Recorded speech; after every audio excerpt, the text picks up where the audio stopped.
की है वहाँ बिजली चमकती है। चिৎকার দেবেন আল্লাহু আকবার। তাহলে মহব্বত কয় প্রকার হলো?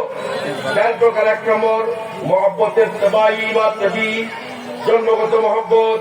মানুষ ছেলে আব্বাকে মহব্বত করে, আব্বু ছেলেকে মহব্বত করে, মা মেয়েকে মহব্বত করে, মেয়ে মাকে মহব্বত করে। এটা জন্মগত মহব্বত। আল্লাহ সৃষ্টি করছেন।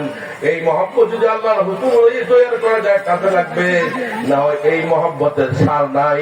এই মহব্বত সাথে সাথে সম্পর্ক।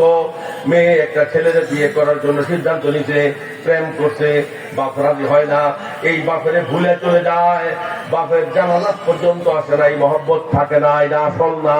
করতে হবে কিন্তু টার্গেট হলো আল্লাহ এবং রাসূলের মহব্বত পাওয়ার জন্য। চিৎকার দিয়ে বলেন আল্লাহু আকবার। 2 নম্বর মহব্বত হলো মহব্বতে আলিলি, শ্রেষ্ঠ মহব্বত। যে মহব্বত আগে ছিল না, বিয়া করছেন, ওই বিবি সাহেবের বাপের আপনি আব্বা ডাকেন, একে আপনাকে জন্ম দিছে, জন্ম দেয় নাই, বিয়ে করার কারণে এই মহব্বতটা সৃষ্টি হয়েছে। এই মহব্বত হলো মহব্বতে আরজি, এইটারও কোনো আসল নাই। কারণ ছেলে যদি শারীরিক দুর্বলতা থাকে, মেয়ে ছেড়ে চলে যাবে।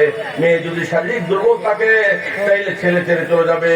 আর যদি ভালো থাকে, বাপ যদি তালাক দেয়, শ্বশুর এত মহব্বত করছে, এই মহব্বতও থাকে না। এই জন্য এটা আসল না। 3 নম্বর মহব্বত হলো মহব্বতে আগ্নি বুদ্ধিগত। মানুষ গরুর আগে আরেকজনের ক্ষেত্রে থেকে ধান কেটে গরুরে খাওয়ায়, সাবান দিয়ে গোসল করায়, গরুকে আত্মীয় লাগে। বলেন না গরু আত্মীয় লাগে কেন? বুদ্ধি করতেছে, তারা মহব্বত করলে, তারা যত্ন করলে কি আইব? গ্যাসও দিয়ে আইব নাকি আইব? এটাও আসল না। কারণ গরু তো বেচার আগে মরিয়া যেতে পারে। একটা মহব্বত হলো আসল মহব্বত। আর এই মহব্বত হলো ইউহিব্বুনাহু কাহুব্বিল্লাহ ওয়াল্লাযীনা আমানু আশাদ্দু হুব্বান লিল্লাহ। সবাই একসাথে গলাটা বড় করে বলেন আল্লাহু আকবার। এই মহব্বত হলো আল্লাহ এবং রাসূলের মহব্বত। দুনিয়ার মহব্বতের মধ্যে ঢেউ নাই, গাড়ি আছে মায়ের। আর আল্লাহ এবং রাসূলের মহব্বতের মধ্যে ঢেউ আছে। কিন্তু আরেকবার রিপ্লাই করি, দুনিয়ার মহব্বত ভালোবাসার মধ্যে ঢেউ আছে, কিন্তু ঢেউ নাই, গালি আছে মায়ের।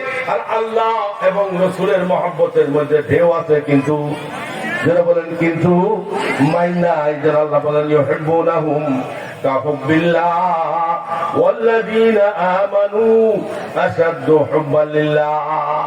এজন্য কলকে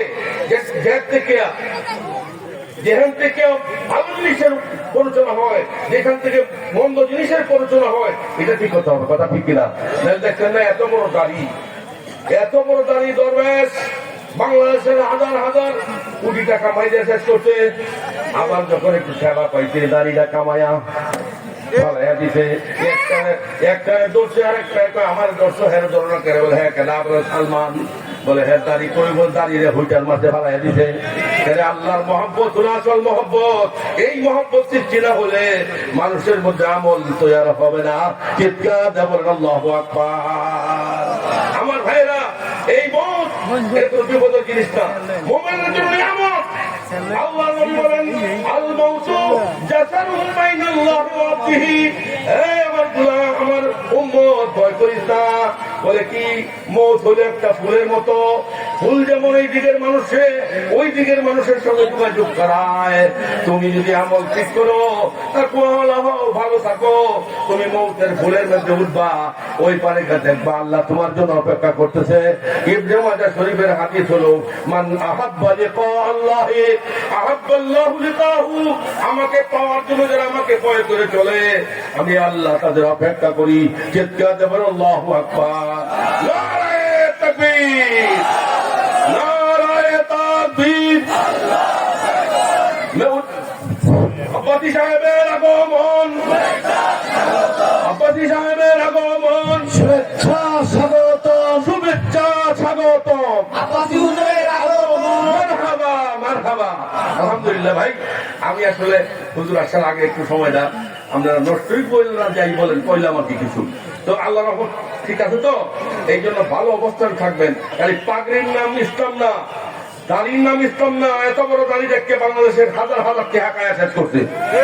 নাম দিছে দর বেশ, মানে বেশ ধরছে।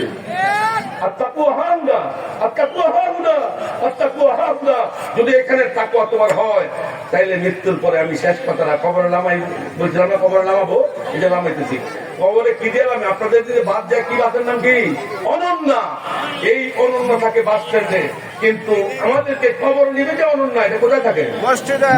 মসজিদে আল্লাহ নবী বলেন, ইবনে মাজাহ শরীফের হাদিস, কিতাবুল জানায়েজ, লাম্মা বুদিয়াতিল জানাজা, জানাজা যখন তোমাকে খাটে রাখবে, ওয়াহতামালা আন্নাস ওয়ালা আনাকিহিম, মানুষ যখন তোমাকে কাঁধে করে নিতে থাকবে কবরের দিকে, ফাইদা কানাতিস সালিহা, যদি একটা তাকওয়াওয়ালা আল্লাহর ভয় যদি ভিতরে থেকে থাকে আর ভালো আমল করে থাকে, বলতে থাকবে কাদ্দিমুনি কাদ্দিমুনি, ভাইরা আমার তাড়াতাড়ি কবরে পৌঁছাও, কবরে আমার জন্য নিয়ামত অপেক্ষা করতেছে। চিৎকার দেবেন আল্লাহু আকবার। তাহলে আমরা কবরে জানাজার খাটে উঠে হাঁটতে রাজি না, কাঁদতে রাজি? হাঁটতে রাজি, একটু হাঁটতে রাজি দেখি না, কিন্তু আমরা একটা সমস্যা হয়েছে। এক বেচারা বলছিল যে মিষ্টি খাবেন, বলে আলহামদুলিল্লাহ করে কিছু বসে লাগে, দেখো